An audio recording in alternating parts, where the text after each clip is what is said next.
The easiest way to lose $12 million is to convince yourself that $40 is too much to pay. Daniel Brooks never imagined that a receipt folded neatly inside his work bag would become the most expensive piece of paper anyone at Bennett Industrial Systems had ever ignored. 3 days earlier, before anyone mentioned losses, investigations, or emergency board meetings, he had simply been a 41-year-old single father finishing another long shift. His day had started before sunrise in a quiet suburb outside Columbus, Ohio. Sophie was already sitting at the kitchen table finishing her cereal while carefully painting the tiny solar panels on the science project she hoped to enter at the regional competition the following weekend. "Do not forget," she reminded him with a bright smile, "the registration fee is due on Friday." Daniel smiled back as he packed her lunch. "I already marked it on the calendar." She believed him without hesitation because her father had never broken a promise, even when life became difficult. After dropping Sophie off at school, Daniel drove his aging pickup truck to the company's regional service center, where another busy day quickly turned into an unexpected emergency. A major manufacturing client experienced a critical equipment failure just before closing. Every minute of downtime cost thousands of dollars.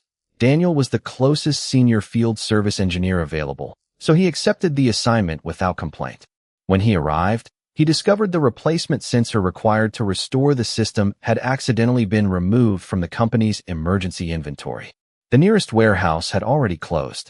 Rather than leave the customer waiting until morning, Daniel drove to a local industrial supplier that remained open for another 20 minutes. He purchased the sensor himself for $40, installed it, recalibrated the system, and had the production line operating again before the night shift arrived. The grateful plant manager shook his hand repeatedly. "You saved us an entire night of downtime," he said. Daniel simply smiled. "I was just doing my job." The following morning, he completed the standard reimbursement form, attached the receipt, and walked it to the operations office. Mark Reynolds barely looked up from his computer before taking the paperwork. After scanning the total, he let out a dismissive laugh. $40? Daniel nodded calmly. The warehouse was closed. It was the fastest solution. Mark leaned back in his chair. "Or maybe it was your decision, not the company's." Several employees nearby quietly stopped working, sensing the conversation becoming uncomfortable. Daniel remained respectful. The customer needed immediate service. Mark pushed the reimbursement form back across the desk without signing it. "The company is not paying $40 for your mistake." Daniel glanced at the receipt for a moment before folding it neatly and placing it back inside the envelope.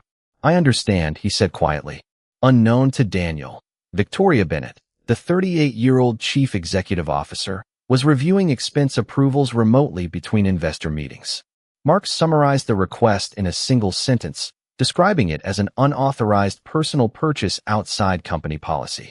Trusting the report presented to her, Victoria approved the denial with a digital signature and immediately moved on to the next document. She never saw the receipt. She never saw the emergency repair report. She never learned that one employee had personally spent $40 to protect a client worth millions. Daniel left the office without another word. He was not angry. He was disappointed. As he climbed into his pickup truck that evening, he looked at Sophie's science project resting carefully on the passenger seat beside him and reminded himself that integrity was still worth more than money. He had no idea that somewhere deep inside the same system he had repaired, a hidden technical flaw had already begun spreading silently, and the only person who fully understood what was coming was the very man whose $40 reimbursement had just been refused. Daniel arrived home just before sunset, parking his aging pickup truck in the driveway of the small house that had become the center of his entire world. Before he could even reach the front porch, the front door swung open and Sophie came running outside with a wide smile, carefully holding the small model of her solar-powered science project.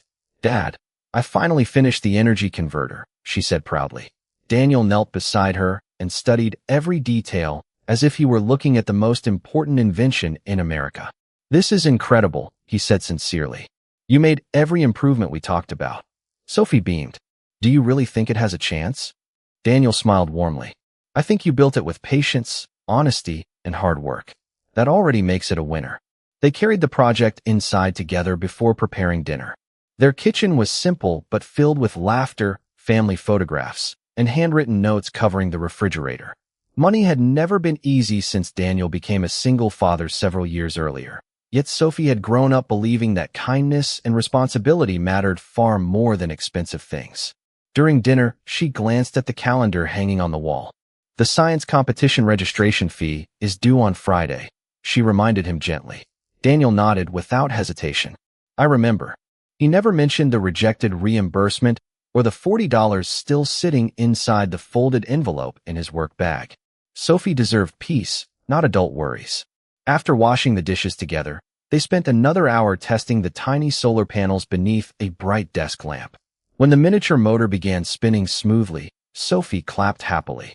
"It works," Daniel laughed with her, feeling the stress of the day slowly disappear. Later that evening, after Sophie had fallen asleep, Daniel opened his laptop and reviewed technical reports from the emergency repair completed the night before. Something did not feel right.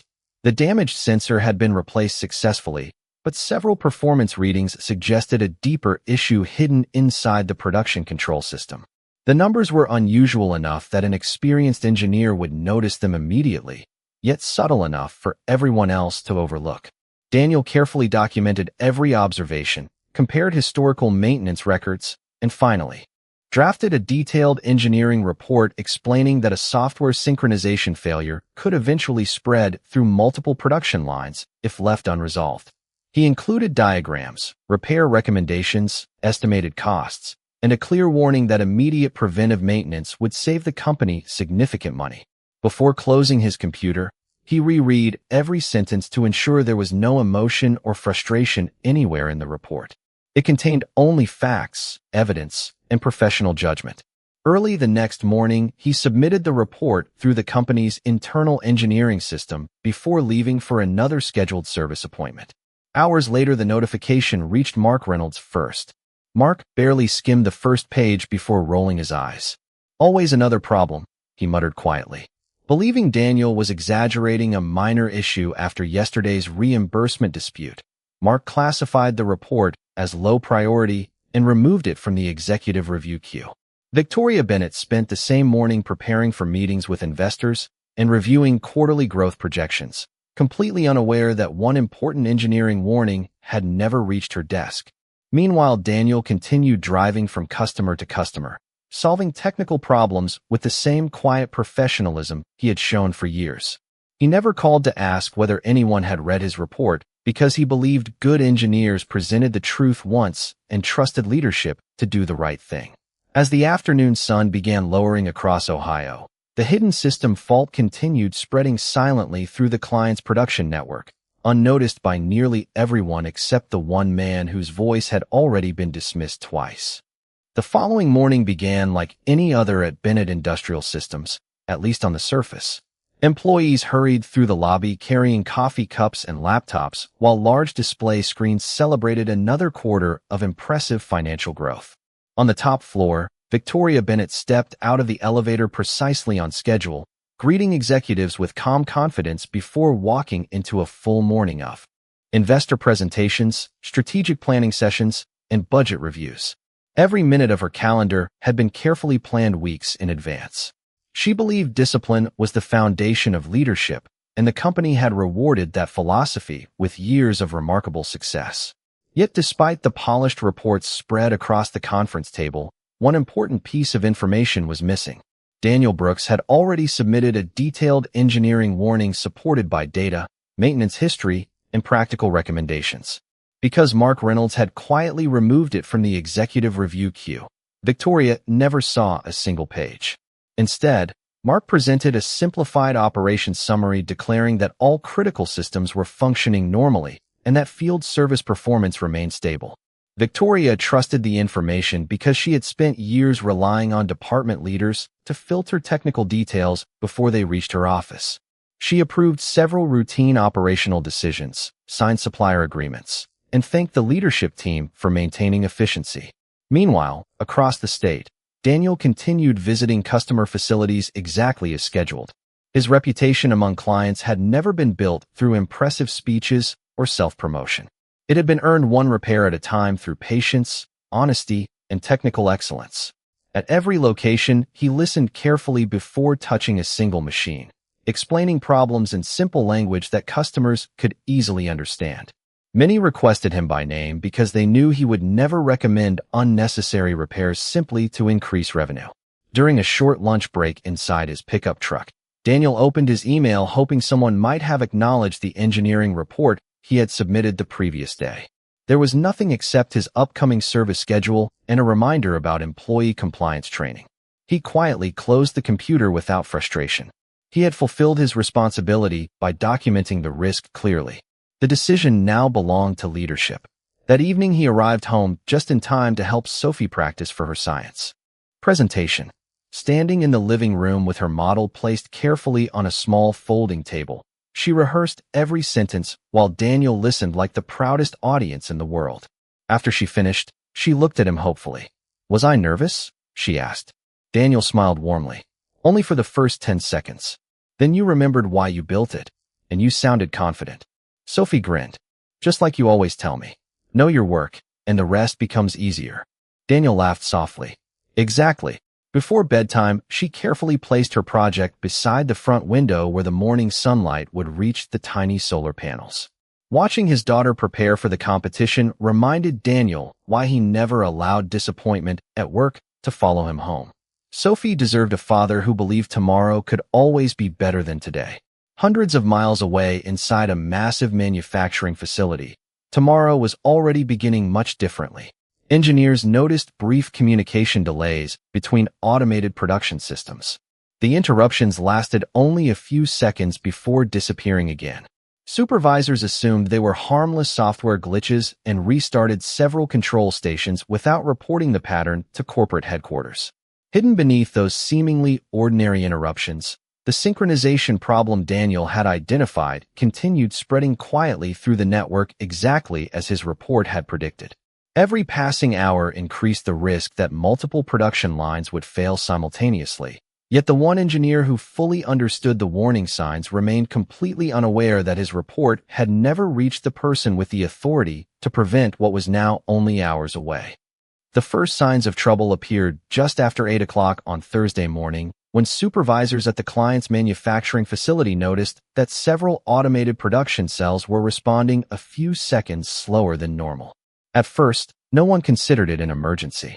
Minor software delays happened from time to time, and experienced technicians simply restarted individual control stations before returning to work. For a brief moment, everything seemed normal again. Then another production line paused unexpectedly. Minutes later, a third line displayed inconsistent synchronization warnings. The problems were still small enough to ignore, but they were no longer isolated. Inside Bennett Industrial Systems headquarters, Mark Reynolds received the first service notification. He glanced at the report while walking toward a budget meeting and dismissed it as routine equipment instability. "Have the site technicians reset the controllers," he instructed without slowing his pace. "If it is still happening this afternoon, we will review it." The message was forwarded exactly as written. No one contacted Daniel Brooks, even though his engineering report described the same pattern in precise detail less than 48 hours earlier.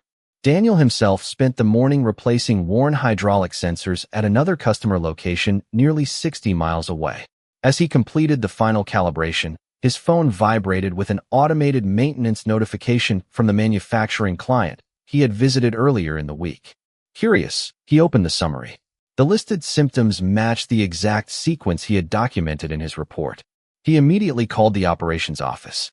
After several rings, Mark answered with obvious impatience. "I saw the notification," Daniel said calmly. "Those communication delays are connected. They are not random. The synchronization fault is spreading exactly as I described. If the system is not isolated now, multiple production lines could begin failing together." Mark sighed loudly. "Daniel, we are handling it." Daniel remained respectful. "I understand, but this cannot wait until the afternoon. Every hour increases the risk." Mark interrupted before he could continue. "You already made your recommendation. Let the management team do its job." The line went silent. Daniel slowly lowered the phone. He had spoken professionally, presented evidence, and fulfilled every responsibility expected of him. There was nothing more he could ethically do without being asked. He returned to work, but an uneasy feeling stayed with him for the rest of the day. Hundreds of miles away, Victoria Bennett continued leading executive meetings focused on expansion opportunities and future investments.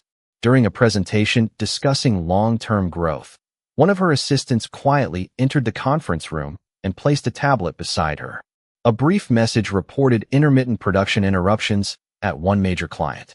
Mark had already added a note beneath the alert stating that operations had the situation under control and no executive action was necessary.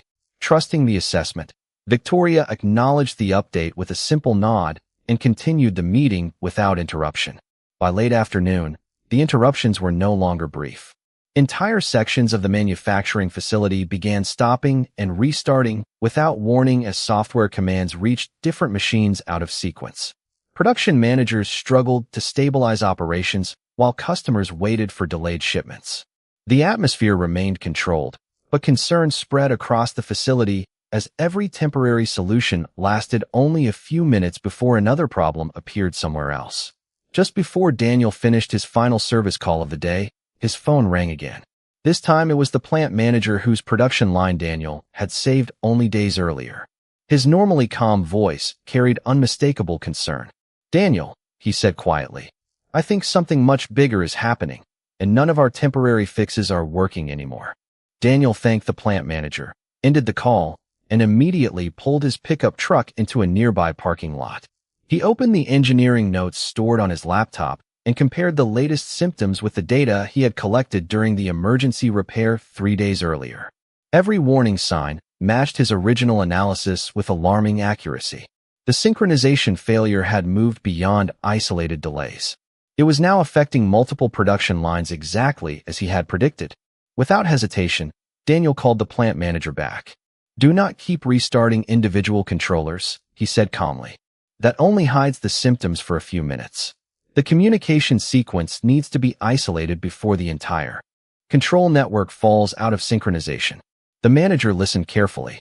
"Can you come here?" he asked. Daniel paused for only a moment. "I can, but I need authorization from Bennett Industrial Systems before I touch anything." The manager promised to contact headquarters immediately. Within minutes, emergency calls began flooding the operations department. Production schedules were slipping behind by the hour, shipping deadlines were becoming impossible to meet, and executives from the client demanded immediate answers. Mark Reynolds finally realized the situation was growing beyond routine maintenance. He assembled a quick conference call with department supervisors, but each new report sounded worse than the last. One facility after another described the same unusual communication failures spreading through connected equipment. Even then, Mark refused to acknowledge Daniel's earlier warning. "Bring in the software support team," he ordered. "This is probably a temporary network issue." Meanwhile, Victoria Bennett had just finished meeting with potential investors when her chief financial officer entered her office without an appointment. His expression immediately caught her attention. "We have a serious operational problem," he said.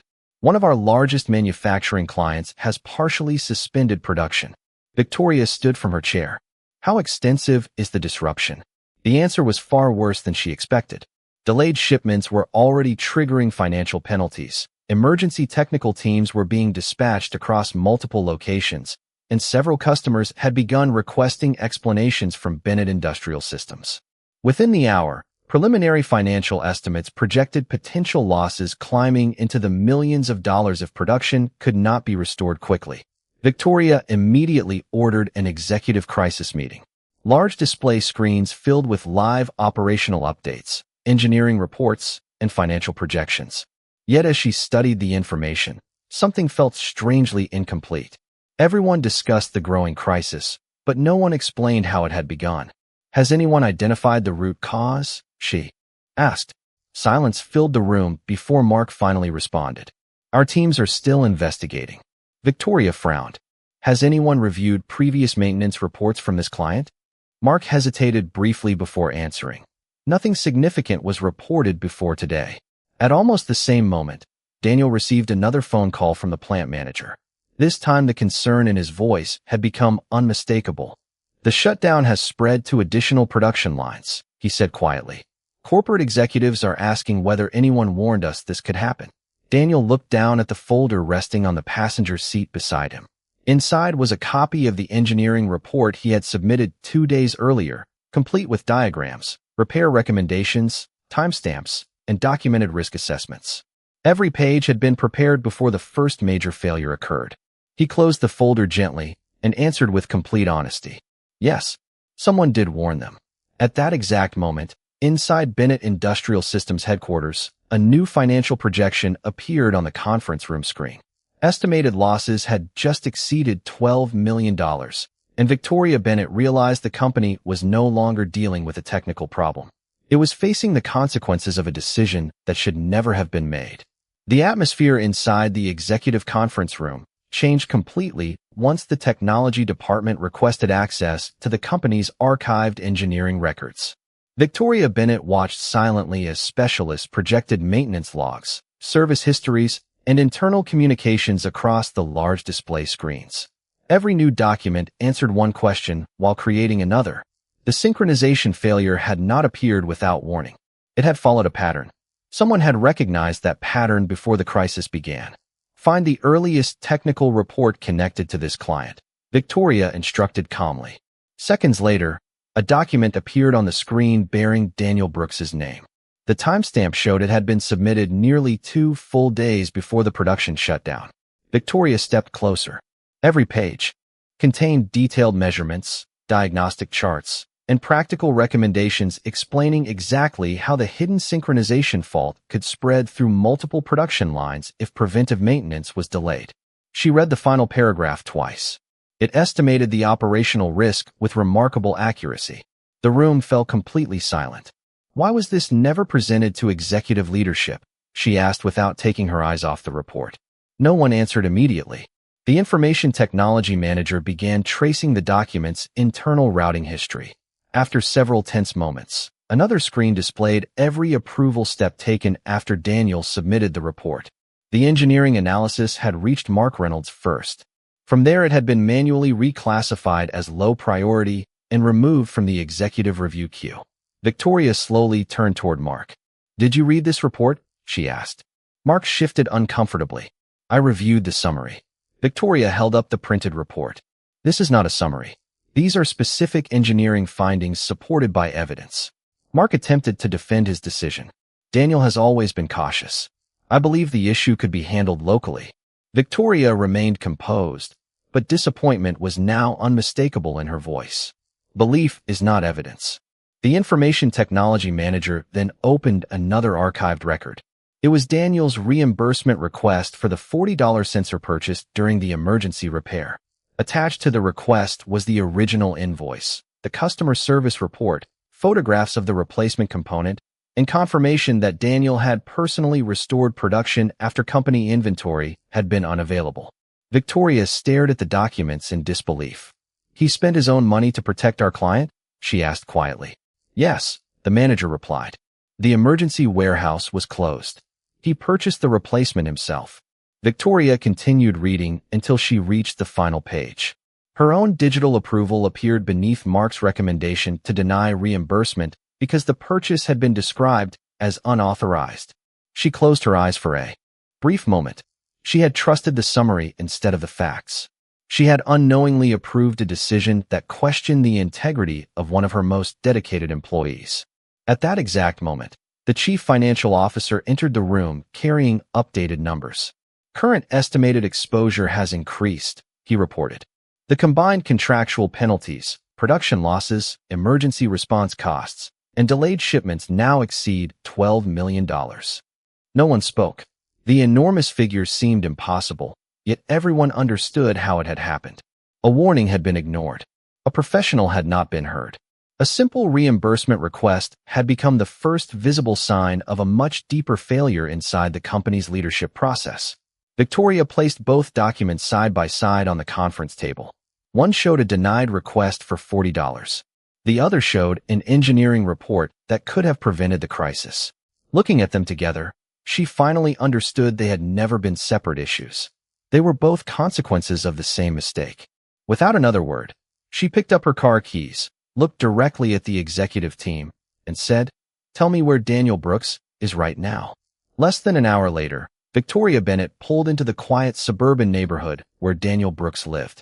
The address had been provided by Human Resources only after she explained that the visit was directly related to the company's ongoing emergency. She stepped out of her car without the usual executive confidence that filled every boardroom she entered. For the first time in years, she was not arriving to negotiate a contract or announce a strategic decision. She was arriving to admit that she had failed someone who deserved far better. As she walked toward the modest front porch, she noticed laughter coming from the backyard. Following the sound, she stopped beside the open gate.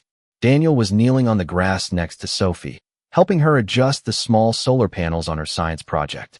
The little motor spun smoothly before Sophie clapped excitedly. "It is working even better now," she laughed. Daniel smiled proudly. "That is because you kept testing every idea until you found the right answer." Neither of them noticed Victoria standing quietly nearby until Sophie looked up. "Dad," she said softly, "someone is here." Daniel turned around, immediately recognizing the woman standing outside the gate. He rose calmly and walked toward her. "Ms. Bennett," he said respectfully, "I was not expecting you."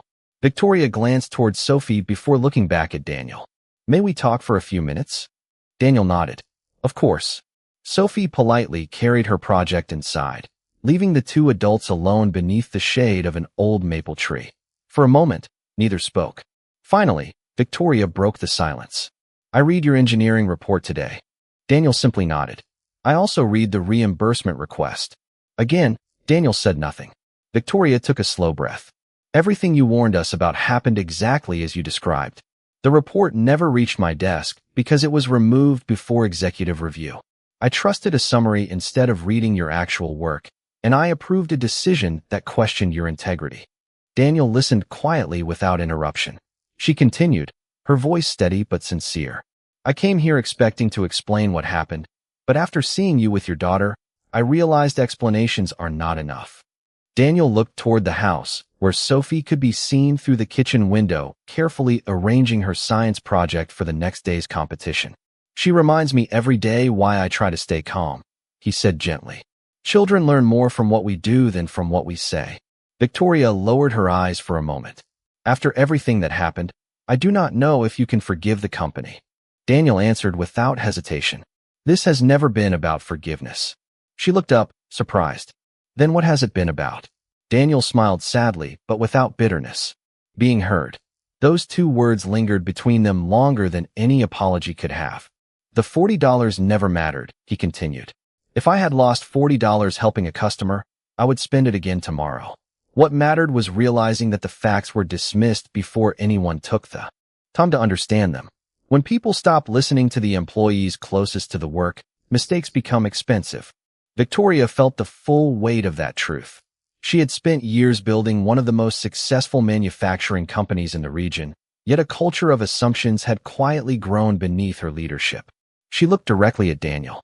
"I cannot change what already happened," she said honestly, "but I can change what happens next." Before Daniel could answer, his phone rang. It was the plant manager again. The emergency team had finally isolated the failing network, but they needed the engineer who understood the system better than anyone else. The future of one of the company's most valuable partnerships now depended on whether Daniel Brooks was willing to walk back through the same door that had failed to listen to him. Daniel looked at the phone for only a second before answering with the same calm professionalism he had shown throughout the crisis. The plant manager explained that the emergency response team had contained the immediate failures, but the entire production system remained unstable. They needed someone who understood not only how to repair the equipment, but also why the synchronization problem had developed in the first place. Daniel listened carefully before answering with the simple honesty only a child could offer. Maybe she came because she finally listened. Daniel smiled without responding. A few minutes later, he and Victoria drove separately to the manufacturing facility. The atmosphere there was serious but orderly. Engineers, technicians, and managers were working together to restore stable operations while customers waited for accurate updates instead of promises. As Daniel entered the control room, several technicians immediately gathered around him. They were not looking for someone to blame.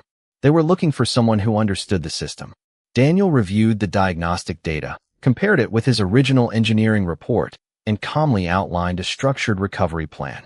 Rather than criticizing earlier decisions, he focused every conversation on practical solutions. He assigned verification steps, confirmed software synchronization points, and recommended a phased restart sequence designed to prevent additional interruptions. Within hours, the production lines began returning to stable operation one section at a time. The improvement was gradual, but every successful restart restored confidence throughout the facility. The plant manager shook Daniel's hand with visible relief. "You saved us twice in 1 week," he said. Daniel quietly answered. "The system responded because everyone worked together." Victoria watched the entire process from the back of the control room. She noticed that every technician respected Daniel, not because of his job title, but because he listened before speaking and taught without making anyone feel embarrassed. Leadership, she realized, was not measured by authority alone. It was measured by the ability to earn trust. The following morning, Victoria called a company-wide meeting at headquarters. Employees filled the auditorium, uncertain about what would happen after the largest operational crisis in the company's recent history. Standing before the entire organization, Victoria chose complete honesty. She accepted responsibility for approving decisions without reviewing the supporting facts, acknowledged that Daniel's engineering report had been ignored despite its accuracy, and announced that Mark Reynolds had been removed from his leadership position pending the company's formal review process. She then introduced several permanent changes requiring executive visibility for critical engineering recommendations and creating direct reporting channels so technical experts could never again be silenced by unnecessary layers of management. Finally, she invited Daniel to stand beside her. As the room applauded his professionalism, Daniel accepted the recognition with quiet humility, knowing that the greatest victory was not restoring a production line or preventing future losses. It was proving that respect, integrity, and the willingness to listen would always be worth far more than $40. Several months passed, and Bennett Industrial Systems looked very different from the company Daniel Brooks had quietly served for years. The new engineering review process had already prevented several costly mistakes because every technical recommendation now reached the right people without unnecessary barriers. Employees who had once believed their voices did not matter began contributing ideas with renewed confidence. The culture slowly changed from protecting titles to respecting expertise. Victoria Bennett remained committed to proving that genuine leadership required consistent action rather than memorable speeches. She personally reviewed critical engineering reports, regularly visited service teams in the field, and made time to speak with employees whose work had previously gone unnoticed. Daniel accepted her changes with cautious respect, not because they erased the past, but because they demonstrated that lessons had truly been learned. He continued leading complex engineering projects with the same quiet humility that had always defined him. Recognition never changed the way he approached his work. Every successful repair, every solved problem, and every grateful customer reminded him that character was built through ordinary choices repeated every day. On Saturday morning, the regional science competition finally arrived. The school auditorium buzzed with excited students carrying carefully prepared inventions while proud parents filled the hallways with cameras and encouraging smiles. Sophie carefully placed her solar-powered project on the display table, taking one deep breath exactly as her father had taught her before every important moment. Daniel smiled reassuringly from across the room. "Trust your preparation," he said softly. "You already know your project better than anyone else." Sophie nodded confidently before greeting the judges with a bright smile. A few minutes later, Victoria quietly entered the auditorium carrying no briefcase, no assistant, and no business agenda. She had accepted Sophie's invitation to attend after receiving a handwritten thank you note the week before. Daniel noticed her arrival and offered a polite smile. Victoria returned the smile, understanding that trust was something earned one sincere action at a time. Throughout the morning, they watched Sophie confidently explain how renewable energy could solve everyday problems through simple engineering principles. She answered every question thoughtfully, making Daniel's heart swell with pride. When the judges announced the awards that afternoon, Sophie's name was called for first place in her age division. She looked toward her father with joyful disbelief before running into his arms. Daniel hugged her tightly, knowing this moment meant far more than a trophy. It represented every evening spent encouraging curiosity, every promise kept despite financial hardship, and every lesson about perseverance she had learned by watching him live with integrity. Victoria applauded with genuine happiness. As the celebration continued, Sophie walked over carrying her small trophy and looked at both adults with the same innocent honesty that had always guided her. "I think good teams listen to each other," she said with a smile. "That is why my project worked, and maybe that is why grown-ups work better too." Daniel and Victoria exchanged a quiet glance before laughing gently. Neither tried to explain how much wisdom those simple words contained. Outside the school, beneath the warm afternoon sunlight, the three of them walked together toward the parking lot discussing science projects, future ideas, and ordinary weekend plans. There were no dramatic promises and no perfect endings waiting around the corner. There was only mutual respect, growing trust, and the possibility of something meaningful built slowly over time. Daniel had never asked for revenge, recognition, or wealth. He had only wanted the truth to be heard. In the end, the company recovered, the client remained loyal, a child achieved her dream, and a leader discovered that the most valuable investment any organization could ever make was listening to the people who quietly did the right thing even when no one was watching.